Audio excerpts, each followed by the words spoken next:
Oh my God! Oh, this is really fun! Ground!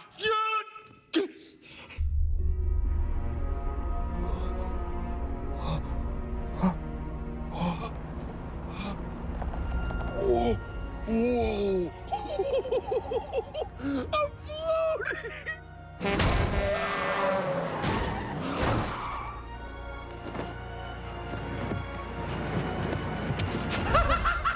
I can fly!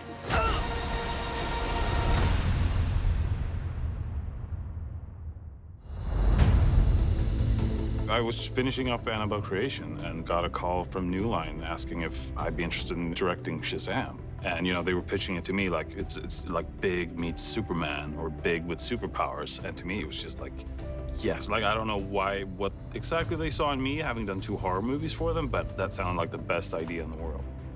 Everybody at New Line had such a great experience with David on Annabelle Creation, and he's a guy that was clearly ready to step up to that next level.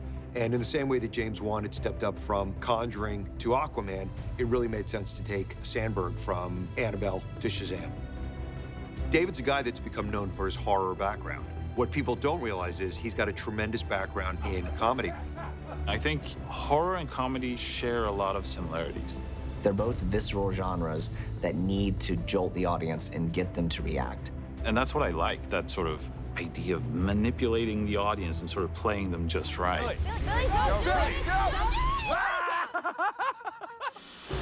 The big challenge for me was just taking on a project of this size, because it's a bigger movie than I'd done before.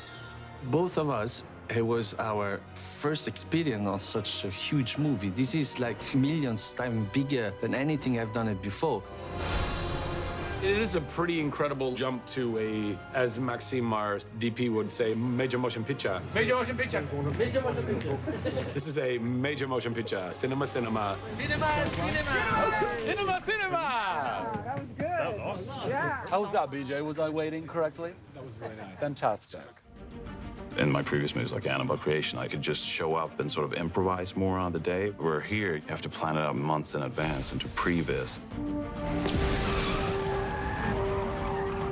At first, you know, I started doing little storyboards and little just drawings of things I imagined for the movie. But then, of course, we've got professional storyboard artists and previs people to make stuff that looked better than I could.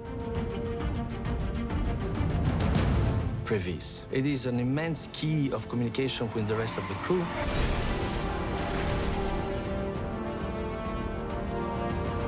And then we go down as they're going away. It becomes real useful for the stunt guys, the special effects guys, the art department. What are we seeing? How much do they need to build? It really becomes kind of a playbook for every department. Like, I did a little storyboard of like Billy walking towards camera. I'm turning into Shazam. And I was like, oh, this could be a cool trailer shot. Shazam! And sure enough, in that first trailer, that shot was in there. Okay, all right, boys, let's do this. I actually had put myself on tape for another character. No, this ain't about genetics, it's about skill, agility, hard work. And Steph, what, he can shoot from 8, 9, 10 meters? How do you defend against that? Trick question, you can?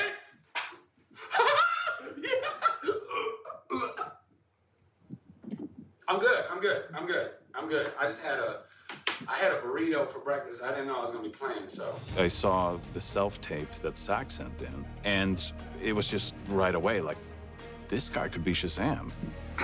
Yeah, that's beans. That's some beans. Maybe a little cilantro. He just feels and looks like Shazam. And Sandberg called me, it was over the weekend, and said, why is this guy not our Shazam?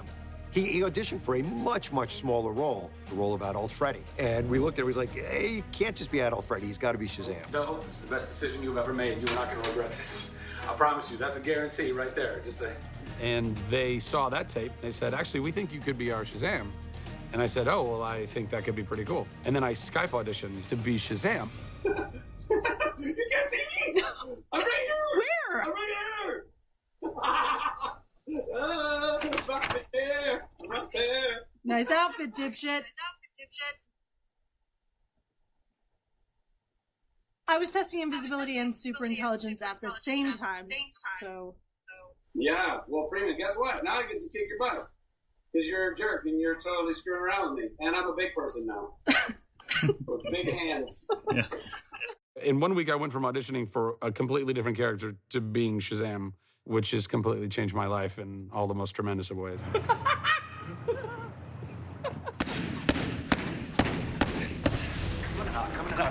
Coming in.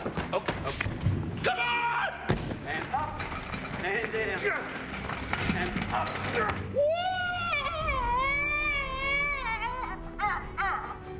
I've been at the gym 5 days a week, just pushing as much weight as I possibly can every single day, and eating 3,700 calories a day, like something stupid and insane. Which, by the way, I found out is on the low end of what, like there's some guys that they eat like 6,000 calories a day. It doesn't seem possible. I feel like you'd just be chewing all day. It could be worse. You have to see Zach before he was cast for this film. You see truly a superhero transformation. You look great, bud. So do you. Well, I've been working out. The beautiful thing about it is that there's not a scene in the movie where I'm shirtless, so the pressure is off. Of course, the costume will have muscle in it as well. Oh, there he is. David wanted the costume to be true to the way that the character has looked in past comics. It's a little boxy. I feel a little frumpy. It's if Shazam joined a nunnery. We embraced the classic themes, the classic looks. From the historical Shazam costume, the red, the white cape, the boots, the thunderbolt. I wanted him to have the short cape, which is a throwback to the old Shazam. But then he also has the hood of the newer Shazam. You got a cape? I got a cape. It's got a hood.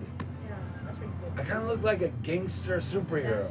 And then we came up with this Greek patterns in his suit as a callback to the origins of the mythological Greek gods, which is the source of his powers. Love it. I get to wear the spandex. Who does? Which it has its pros and cons, I don't know. I don't even know how to pee in this thing. I've got these like zippers where I can go and take a #1, but if I got to drop a deuce, I got to take the whole suit off. Like, that's a lot, guys. I mean, trying to get this thing dry cleaned is a pain in the ass, guys. I gotta go to my magic dry cleaner. And so far, I'm not even kidding, I'm batting 1,000. I have yet to have to take my suit. Now, I got to wear it for 10 hours straight. I've got solid bowels, y'all. I can hold this stuff in. And then I did. So who's doing the heavy lifting? Huh? Really? My bowels are doing the heavy lifting.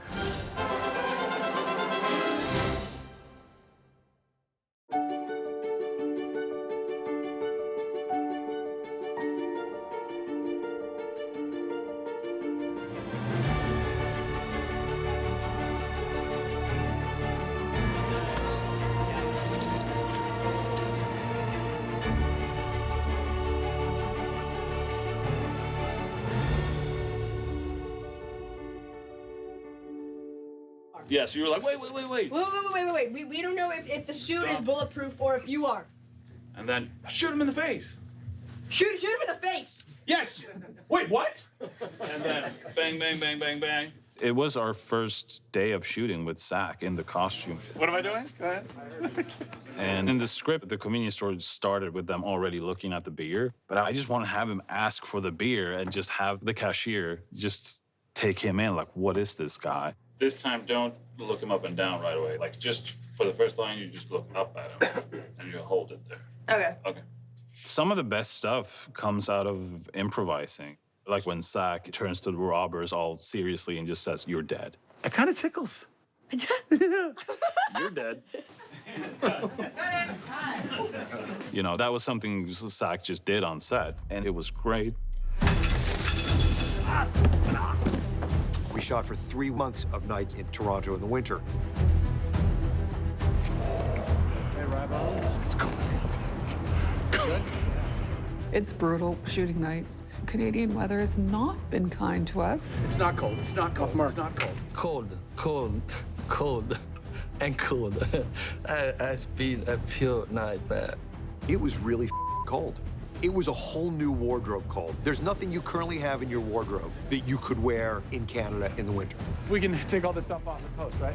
Yeah. Cool. When you get to a place and they tell you to be careful of your electrical cables running to some of your gear because they'll snap because it's so cold. It's definitely a rude awakening to be in minus 21 degrees Celsius. And stop. Everyone was like, well, you're Swedish. Like, you're used to it, right? I'm like, no. Shazam 2 is going to be in the Bahamas, guys.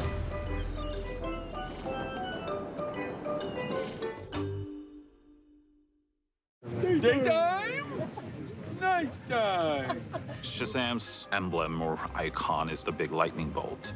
It's sort of a signal almost of his magic. So we have it light up in the suit. One of the biggest challenges for us was this lit piece in the chest, you know? We really wanted it to be a practical lighting piece so that we can see all the reflection on the body and the muscles and the face. Chest lights. We have a lot of things that light up in this film, and they do malfunction. And 3, 2, 1, go! Hyperspeed, check! No, it's cool. My suit's not working. So you're shooting in the middle of the night, it's super cold, and all of a sudden the bolt stops working. So, did it just turn off or did you turn it down? No, just all turned off. We had producers kind of standing there going, what's going on? And our AD was like, oh, Leah, what's happening? The wire could be somewhere in my back, it could be somewhere in my shoulder, it could be somewhere in my arm. I have no idea we can't find it until you take the whole suit off. We weren't quite sure what had happened, something within the wiring, and we ended up having the electricians come in. Our tech guys were just maestros of figuring out what little element had gone wrong. Luckily, everything got worked out, and it's just been smooth sailing ever since. It's crazy, right? There's been times where it's like, why did we even do this? But then you get some of those cool shots where he's like coming out of smoke being revealed, and the first thing you see is that lightning bolt shining through, and it's like, okay, it was worth it. That's great. And cut.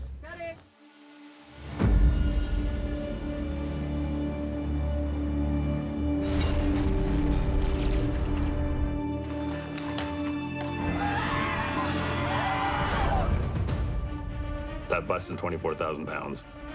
We took all the weight we could out of it, and we took it from 24,000 to 18,000 pounds.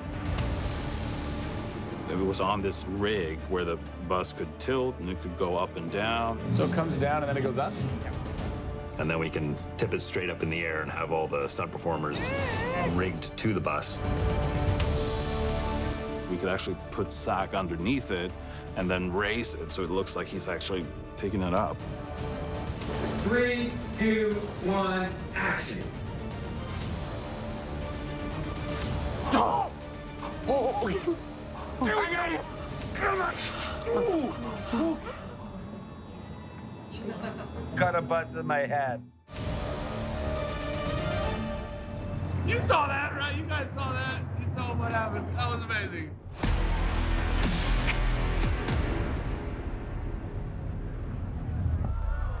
A hero is only as good as the villain. And if you haven't got a terrifying villain, then the stakes aren't high enough. So we just made him a heat-seeking, ballistic piece of evil. And 3, 2, 1, go. From day one, Mark showed up. He was ready, he was prepared. He'd done everything we'd asked with his trainer in England. We have these rigs called tuning forks. And I tried that just to know what I'm putting my actors through. It's not so bad. You need some core muscles, more than I have, to do it.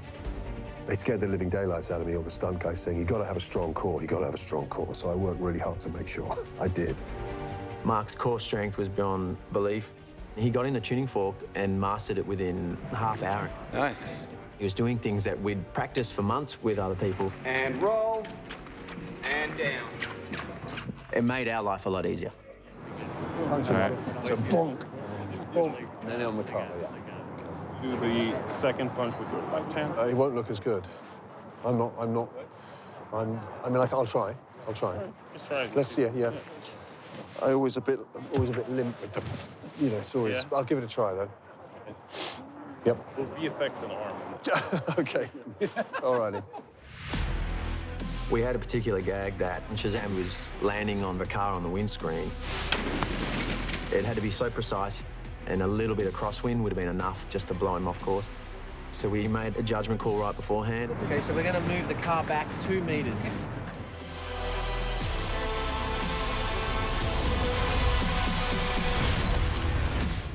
His back literally broke that glass. Oh, wow. It's so good. I've seen it from 5 different angles, twice in slow-mo. It's so good. It actually, it went past. Yeah? It was a one and done, yeah? Yeah. Well done.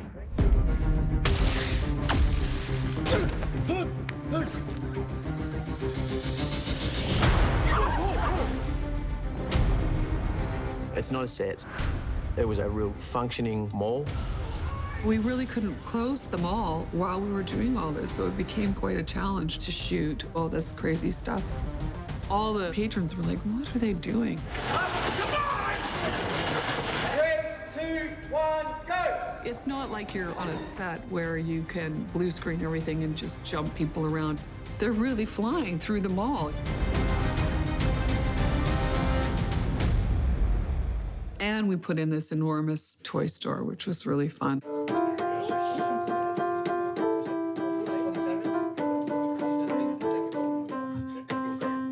How's the rest of it go? So after that, you get up, and you're like going through down here, and you're like, oh, a little groggy, so you know you can take knocking stuff off. Anything was fair game, you know, so you can pretty much throw anything you want. Like literally throw Batman at him? I think that'd be fun. I don't know if that's a good idea. Why? Yeah, sometimes I'm a bit unsure if it is gonna work. Like him throwing the Batman figure, I was at first like, is that too silly? But like, yeah, let's try it. Let's do it. Get him, Batman! That'll work. Yeah. And action! Back up! Get away from me! Oh, come on, Batman, do something! Oh, so. Okay.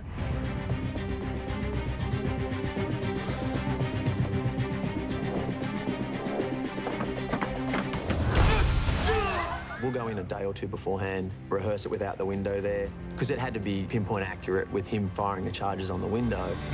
Otherwise, you get a performer going in head first into a solid plate glass window. It comes down to 1/10 of a second, really.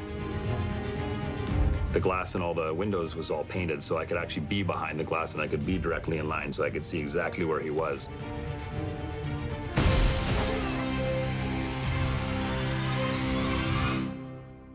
And on the day, 1 take. Come on now.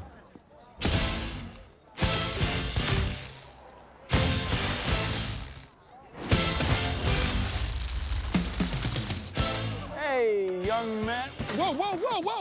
I'm in the middle of a show right now. There was a scene I wrote where he was showing off his lightning powers, and Adam Schwagman of DC said, can you maybe have a song that he's shooting lightning to the beat of that song? And then I was like, oh, interesting. And they had the Rocky statue in Philadelphia. And then I was like, oh my God. And like when my wife was in the other room, and I was like, I just started performing like lightning from my hands. Just like that kind of mentality is what a kid would do. When we were shooting the movie, it was like, well, we don't really have the money to take everyone to Philadelphia and do it there. So I had to shoot it like on a street corner in Toronto. But then when we showed the movie to the studio, they were like, yeah, that scene really needs to be in Philadelphia.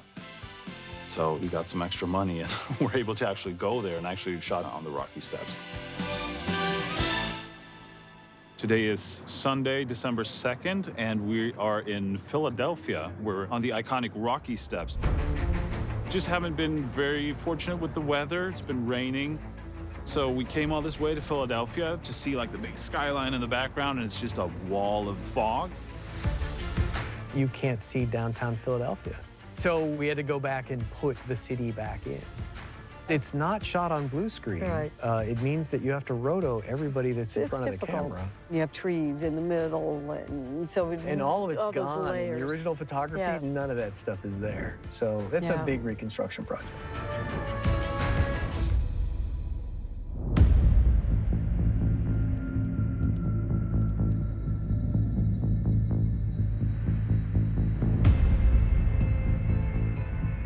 The Rock of Eternity is our biggest and most elaborate set. When you first come into the Rock of Eternity, you want that vastness. I wanted it to be as tall as I could possibly get it. The set in some places is over 40 feet high, and the walls are over 100 feet long. It's just incredible. And like when I walked into the Rock of Eternity, I thought I was actually here. You do. You feel like you actually get transported into something magnificent. It's grand. You feel like you can get lost in it. You actually can get lost in it. David really wanted the sins to be scary.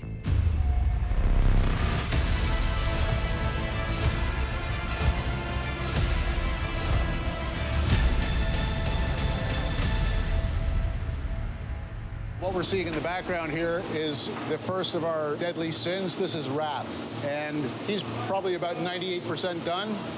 We have to kick one of these sculptures out every week and a half.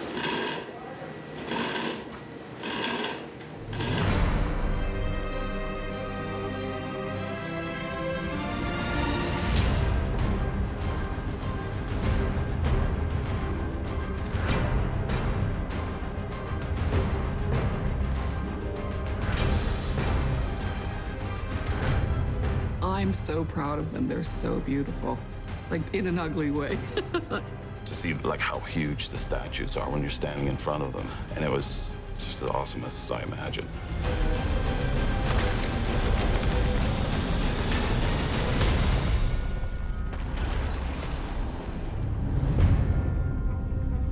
Getting the sins right was certainly the hardest part of the VFX process. David had some very loose ideas of what he wanted out of the characteristics of the creatures. But the animation team would work on developing the movement styles and coming up with a bit more personality for each of the characters. Then we had to figure out them in their ethereal form. You could see it on the paper, but it's not something you could storyboard, it's not something you could previs, and it's really not something you could even do in a rough automatic. You need the full assets done before you can even look at the effect and say, okay, well, now that I see it, I want it to do this or that. It was just a lot more complicated than I imagined.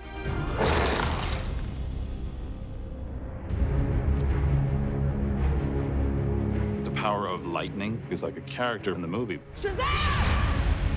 We had two approaches. One was an instantaneous event. That should look like lightning that you would see in the sky. Shazam! But if it was sustained, like the playground scene, then he was more interested in the Tesla coil aesthetic. Sivana is the opposite of Shazam. So he has this negative lightning, which is like black lightning, the evil version of lightning. That's a hard thing to visualize. It's lightning that doesn't have light. You read light. the script, black lightning, huh? The concept sort of stemmed from how a black hole is surrounded by light accretion disk. So that's kind of the mental picture that we started with. This is something that doesn't have any light at all, yet you can see it surrounded by all of the hot gases.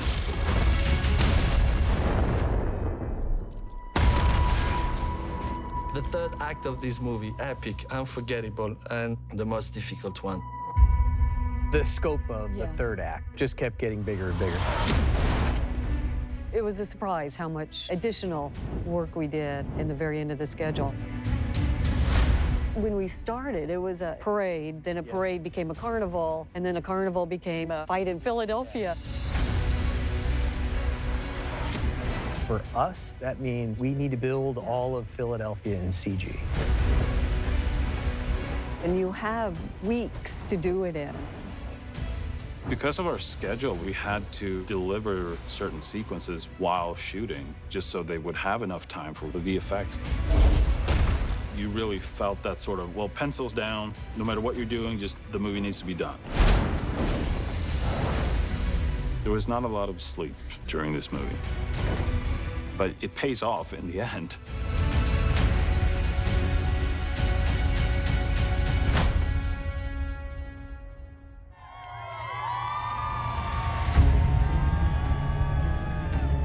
This is so crazy!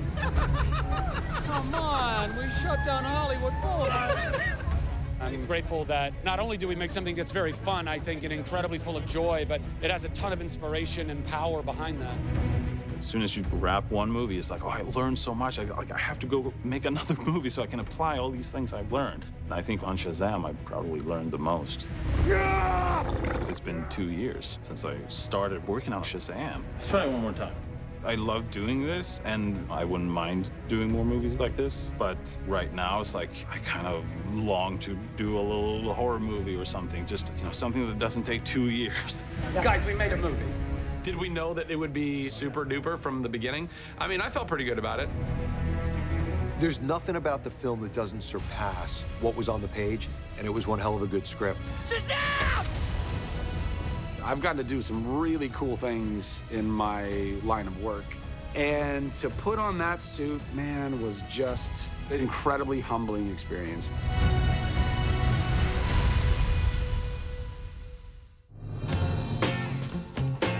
Today I'm taking molds of my body so I can be a crocodile man for 30 seconds in the movie. During a production meeting, it was like, well, who's gonna play the crocodile man? And Peter was like, well, David should play the crocodile guy. And everyone was like, yeah, that's a great idea. I feel like a piece of toast being buttered. You know, I also had to be like this throughout the whole thing because that's how the crocodile head worked. It's loud because there's these motors to control like the mouth and the eyes, so you don't hear anything. David, can you see? Huh? Hey, we're set. And action.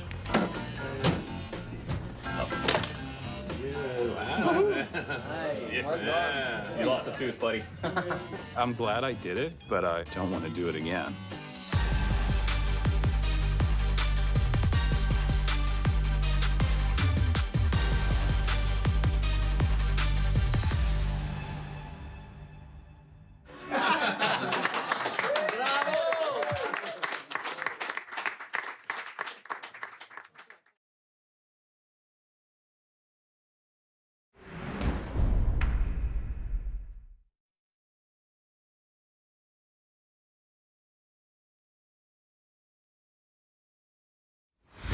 As much fun as Shazam has being Shazam, that's how much fun Zach Levi has playing Shazam.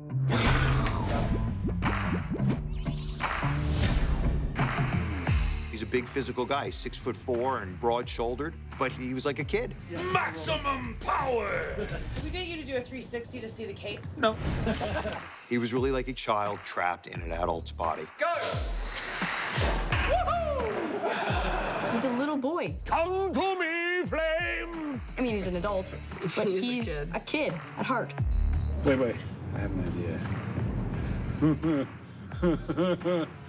I don't know what it is yet, but I'm gonna figure it out. Okay. He's perfect casting. I mean, I don't think he'd be cross with me for saying he is like a big kid. Oh, no! He's so enthusiastic. And, you know, has all of that energy. This is all good for the behind the scenes. It's very good, yes. I mean, I'm just embracing my excitedness. Oh, wow. This is the coolest job I've ever gotten in my life. Super cool. And that's true. And I just want to own that and just be happy and rejoice in that. Look, Harry, it's like I'm running at an incredible speed. He's the funniest person ever. He's like cool to work with. Like you're like, wow. Yeah, guys, that was the one. Let's high fives. Yeah. Zach, so cool. Yeah, he's so amazing. cool. He's so nice. He dances. He dances and sings. he entertains us a lot. That's really slapping the bass right there. Slap at the bass. And occasionally he farts.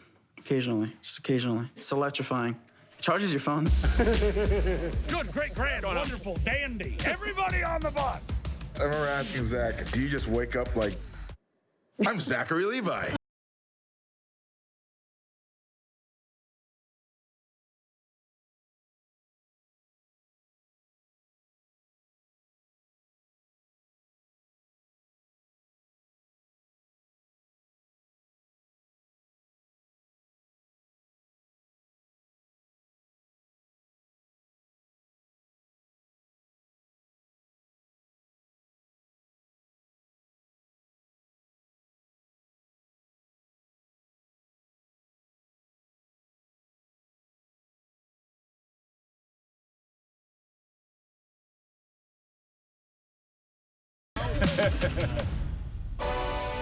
It's a rare thing when you get to meet someone who knows who they are and knows almost like his purpose in life, like kind of what he wants to give out and share with the world. I've always been a bit of a energy-filled type of a person. I just get to show up on set and be like, I get to do this? I get to fly around and fight bad guys? All right. I didn't know I was that strong. Then I was like, oh, that's up. I'm that strong. I've been working out for a while.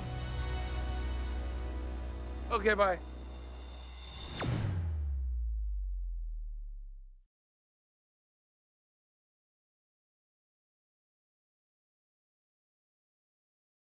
I didn't know much about Shazam.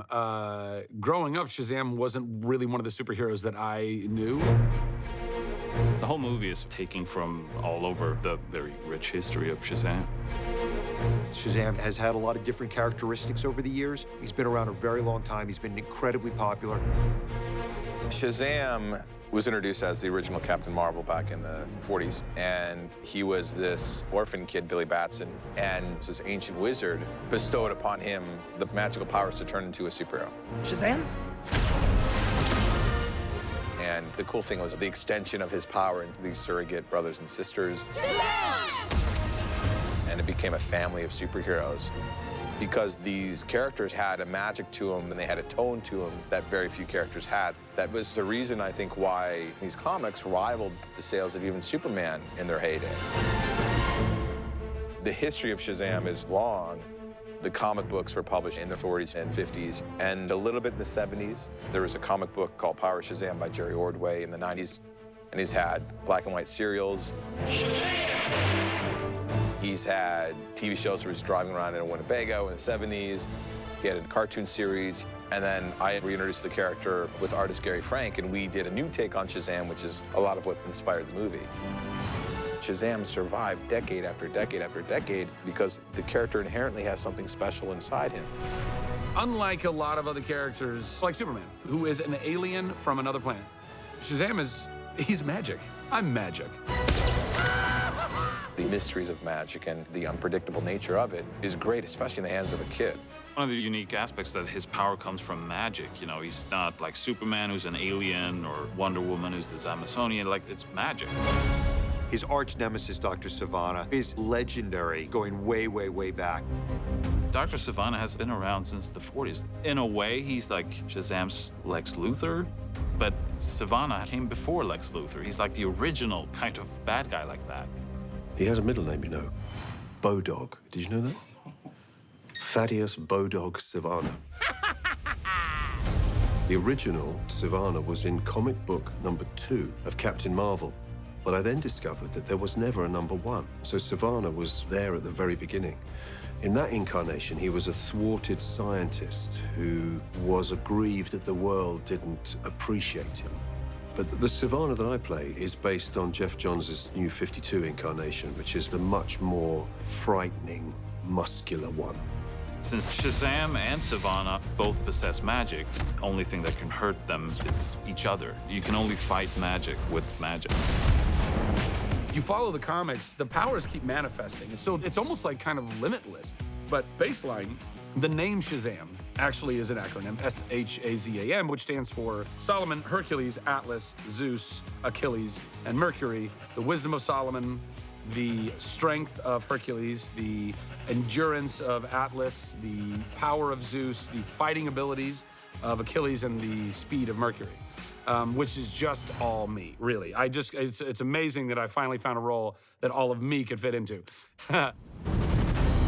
So those manifest in different ways. So for example, you know, super speed, super strength, and, you know, fighting abilities, flight, as it turns out. Yes. The ability to kind of wield lightning as well, I think, which is very much in tune with his Zeusitude, if I could be so bold as to call it Zeusitude, and I'm coining that phrase right now. And, you know, also a super suit. That's part of my super abilities, because it is magic. The suit is magic. It magically appears on, and then it magically comes off of me, which is convenient when I need to go to the bathroom.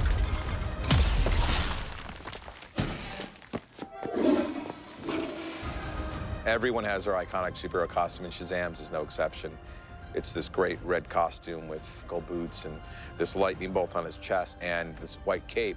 The fun thing is that Billy doesn't get to choose his costume. It's just on him, and he can't remove it. You know, it's just, that's what it is. And so he didn't design it, and the other members of the Shazam family didn't design theirs either, but they suit their personalities. Shazam is honestly like one of very few superhero characters that is genuinely stoked to be a superhero. I can fly! More often than not, you've got a character who is begrudgingly pulled into this thing, and you know, and they have these powers and everybody needs them, and they're like, oh, I have to save the world again. No, you know.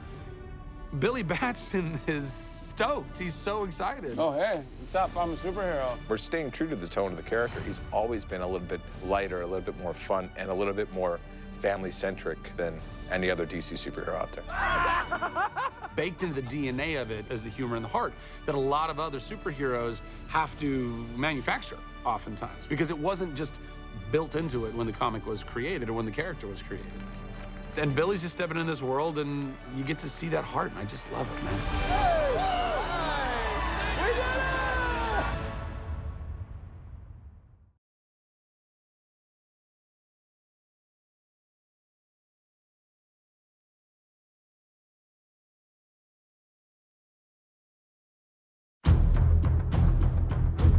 The carnival, which is our climax, was huge. It's bananas. There's a lot of pieces.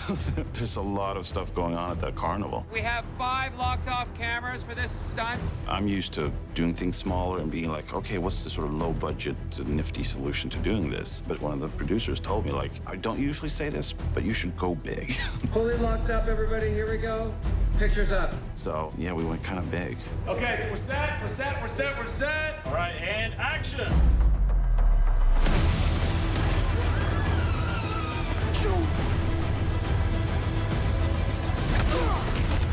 Almost too big, because there's like, okay, maybe scale it back a little bit. And throw him down. And then I make a really cool landing. That's the shot we're doing now, Right. yeah. So you land, and you were like, let's try that again. And then I start walking, I look over at Freddy like, huh? And he's like, no. Oh, come on, really? Yeah, and then he's like, look out. There's a tremendous amount of action that takes place within that carnival set. So it was really important having a guy like Kyle, with whom we had just worked on Aquaman, to be there to create these amazing action set pieces and to prepare the actors for the action that they were going to do and the stunts that they were going to do. Hilarious. Yeah, I think the carnival set's been nothing but a challenge. All right, let's take it up and we're going to shoot one. Everyone realized we needed something a little bit bigger than the original script intended, and it grew and grew. It literally doubled our wire work. Guys, I'm a superhero. Come on. We went from about 48 sort of wire gags throughout the film, and we suddenly developed 60 just at the carnival alone. Or try that again. 3, 2, 1, roll. Mark and Zach did the whole aerial battle in a controlled environment on a soundstage. One thing I learned is that the more spectacular something is on screen, the more boring it probably was to shoot. You know, like people flying, you know, they have to be rigged into these weird contraptions, and you have to rehearse and rehearse and rehearse. It pays off in the end. Oh, dear me. It's just a challenge to get there. In order to do mid-air fighting, they've developed this thing called a tuning fork, but it means you can rock backwards and forwards, side to side. You can barrel roll as well. Mark picks up choreography really quick. Well done, guys. I felt like my flipping was really nice. That's right. Yeah. Zach's the same. So when you have 2 committed actors like that, it's fantastic. Let's roll cameras, please. Here we go, guys. Chan Griffin's my fight choreographer, and his guys, they've really stepped up. Jen, we can do it just this side, right? Yeah. Boom, boom, boom. Here we go. A lot of our guys have had to wear suits and big foam packs that wardrobe department on this made for us, just to give us a sense of area and space. And kill the little girl. Yeah, you're trying to fight back and twist your head around, because he's like, ugh. A big challenge was the sins. On the day, we had stunt guys in these weird suits holding on to them. But whenever sins interact with people, we had to basically make digi-doubles of their bodies. Because just to make someone look like they're actually grabbing someone, you have to replace almost everything. I had this idea of Shazam flying towards a sin, but the sin turns to smoke, so he just goes straight through, and then the sin grabs him and throws him. You know, right from the start, I was like, oh yes, that's something that I want to do. There's a pantomime version of Zach inside the tuning fork rig being puppeteered by the stunt guys, going through all of those motions so that we can capture his physical performance as well as his facial performance. And then we marry that up with a CG creature. This show was tricky because you had the 7 sins, so you have a lot of different creatures. We have a 4-armed creature. So basically it's 2 of my guys, you know, and one fighting behind the other. So it works really well. But it was fun watching him deal with, you know, 2 pool noodles, 2 real hands, you know, 1 guy at the back, people spinning, and, you know, always leads to a bit of comedy relief.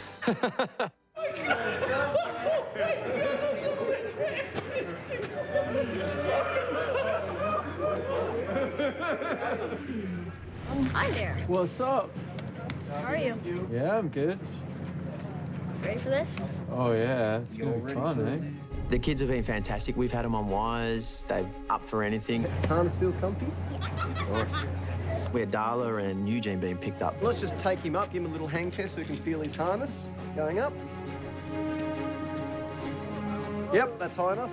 How's that feel? Good. Feel like the other day? Yeah. And they did a fantastic job. They really did.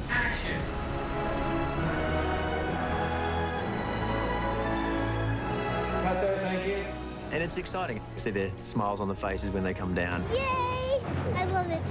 You know, I have a 7-year-old boy at home, and I know he'd love to do that sort of stuff as well. Super. It's the most fun thing in the world that I've done. Walking from over here, heading over to where Raph is. Yeah. But when you're at this point, you hear Freddy say a thing about he's figuring out that the eye is the power. So you stop, turn to the kids, and say, like, gather the mugs. Yeah. And then after that is when the sins come out. Scared? You will be. When you come to work and you've got sets like this, you don't have to use your imagination. In a film in which, you know, there is a lot of blue screen and CGI, these kind of movies involve a lot of that. It's wonderful to have sets that do the work for you. It's been, you know, amazing.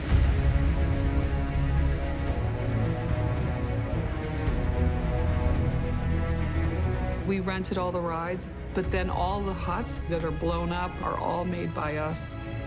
It is pretty incredible how much of a legitimate carnival that they've built in this big open lot. We literally blew up a Ferris wheel, guys. So it was cool. an actual Ferris wheel, So cool. and they just dropped it on its side. It was insane. Part of the end climax of the movie is the Ferris wheel coming down. When we first showed up, everyone said, okay, we're going to drop a Ferris wheel on this, and don't worry, we'll do it visual effects. And I was like, no, you won't. Because that's the kind of stuff I do these big movies for. We bought a Ferris wheel from an old amusement park. We took all those parts and brought them back here, and we essentially re-engineered 80% of it. It's a Ferris wheel, which seems like something that's in every amusement park, but it's supported from one side. And then it needed to be safe enough to have it operate as fast as a Ferris wheel will go, and then tip to 30 degrees with people in it. Oh my gosh, those people! We had to measure out where this thing was going to fall and then put some marks on the ground so that we knew where the wheel was going to come to. And the cameras are all getting set to a cone you put on the ground. It's pretty stressful. Trying to get a thing like that that's 60 feet tall, that is hinged on a pivot that actually releases halfway down, and then it starts pivoting from another axis, and whether or not it's going to bounce a little bit or whether it's just going to stop where it is. Trying to figure out exactly where that's going to be. It was pretty fun. Action.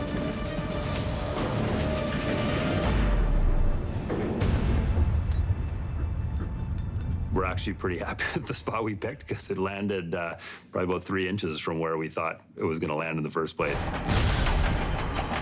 Even though we did all these big things, you know, destroy a big Ferris wheel, that's going to be awesome.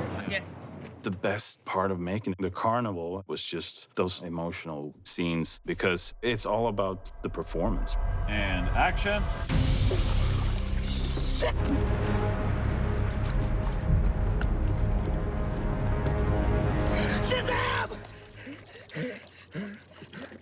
Think you can do that one more time? Yeah. But once your head comes up, you can take a second or so to just to catch your breath and then say Shazam. Yeah. Oh, yeah, that's awesome. Let's do that.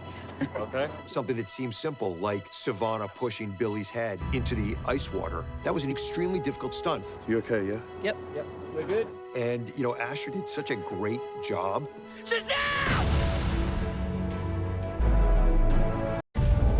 All hands on deck. The Shazamily is Billy and all the other kids in the foster home, and anyone who feels included in that love. Ready? 1, 2, 3. We all have superpowers and stuff, so like, put Shazam and family together.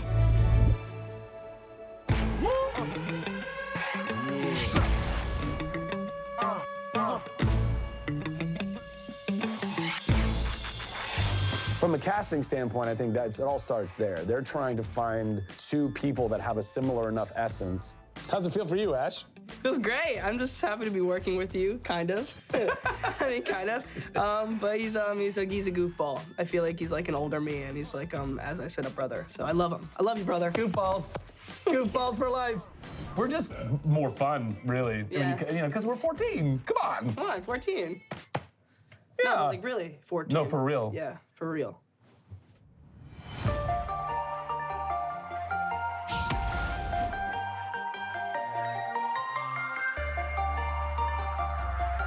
When I found out that Grace was playing Mary, I was like, oh, yes. She's gorgeous. I'm like, I'll play her older part, absolutely.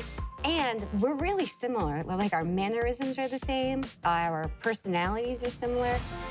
Michelle and I talked about how when she gets her powers, it's this moment of going, this is so much fun, okay. How does it feel to be beat up by a girl?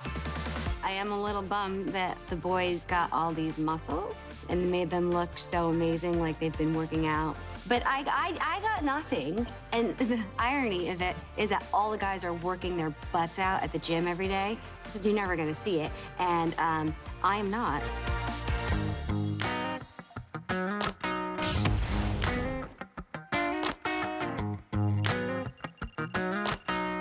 Fun. Yeah, you have Jack, who's this ball of energy. For me, it's relaxing because I'm like, all right, I'll just watch Jack. I don't have to turn on my television. I'll just... No, we don't even need to talk. Just, Jack, entertain me. Got it. He's super funny, he's super sharp. I'm sure in 20 years, I'm gonna be like, I played him one day. Do you remember me? Jack. I'd like to hang out with Adam Brody more. We share the same mannerisms, and when he's on set, he's like the perfect Jack Grazer Freddy. And I'm like, that's awesome. His eyeball! What? Get his eye! Rip that sucker! I heard you the first time!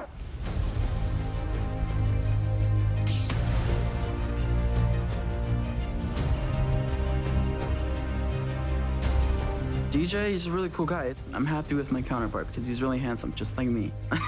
He's pretty much nailing what I was going for. He understands the kid version, like what I do. We talked about the degrees of how much he's going to lean into playing the insecurity on his end, and then how big that transition may be at times. Check out these guns.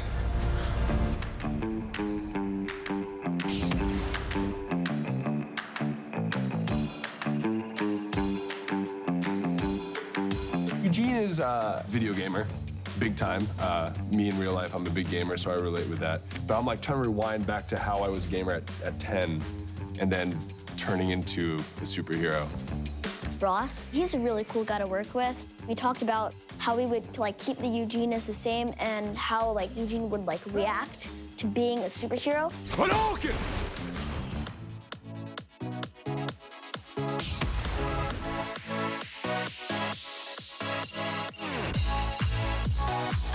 It is super cool, yeah. She turns into a doll, and she has the ability to speed. Hyperspeed! Check! She said, I did keep the curly hair and the short hair for you. I'm like, well, that's so sweet of you. The thing that I really love about Darla is that she's a lot like me at that age, and kind of how I am now, where she believes the best in everything. She just has like a positive attitude, but she's also a little bit like awkward. And I think that's like the fun thing about playing her older, is because I'm a grown woman, but I'm still kind of awkward playing like a 9-year-old. Guys, I don't believe in violence, but I think we should kick this guy's butt, like, really hard. She is such a lover, and I love lovers, and I love people, and I love things, and puppies, and cats, and I love them, and I love this set. I love this movie. I love love. I love glitter. Oh, you got I have to say that hanging out has really made us have like almost like a family, you know, it's bonding and stuff. We had a really cool sleepover, remember that? No, yeah. They didn't go to bed. I don't know. What time did you guys go to bed? It's We like, went to bed at like 5 or 6. yeah. You guys are ridiculous. Hanging out with all of the kids on set is awesome. We all just hung out yesterday. Yeah, we went to an escape room together, and then we had some dinner after that. And we've gone bowling together and had various excursions. And we saw Ready Player One as a whole, like all the kids from the cast. We all got to go treat them to that. We all take care of each other, and so we're like real family and stuff. They're just good kids, and we're all in it to win it. Would you guys like to do your secret handshake? Oh. Yes.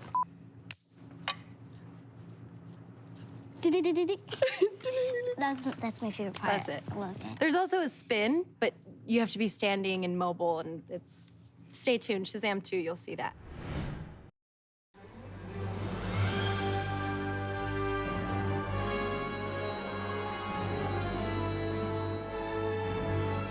Look, this was all just a big misunderstanding. It's not even my fault, really. It was mostly Batman's idea. Batman organized an unsanctioned field trip for 6 of our students? Totally. I was just doing what he told me. I'm sorry, how did all this even happen?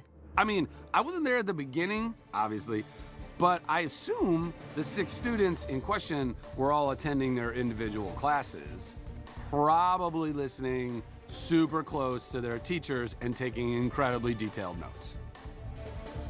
And in the middle of those classes, I can only assume they all got a text from Superman.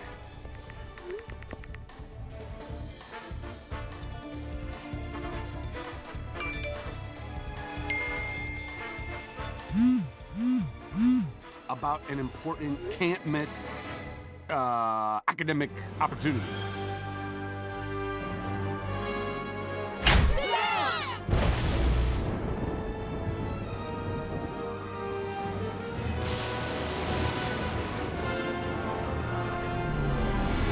Hold up, Superman.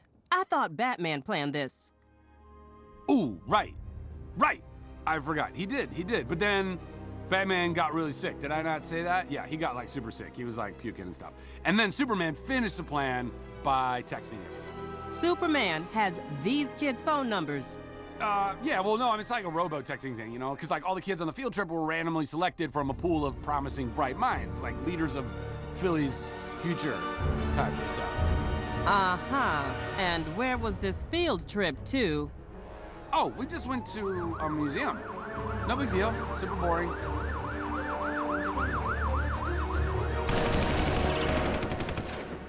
There was a special exhibit happening.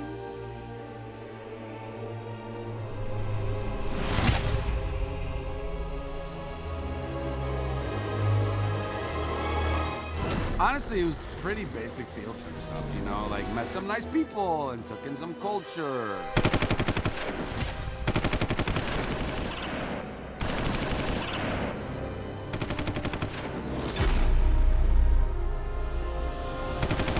And I think we learned that art serves a real purpose. Art can have a real impact on people, you know? And I also think we learned a little something about ourselves.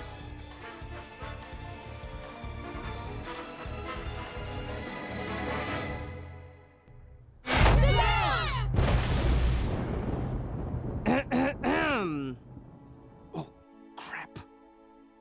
So, apologies again, right, on both Batman and Superman's behalf for them organizing what was clearly an off-the-books covert field trip. But on the flip side, what a cultural awakening. Right, kids? Is that a Picasso? Darla, I think you need to take that back. Also, 6 of our students went missing. This is only 5. Where is Billy Batson? Oh, Billy, right, that other kid. No, he told me to tell you that he's on his way. Actually, Is that him I hear outside? Is someone out there? Other kid? Oh, hey, look, it's that child Batman texted. I mean, Superman Shazam.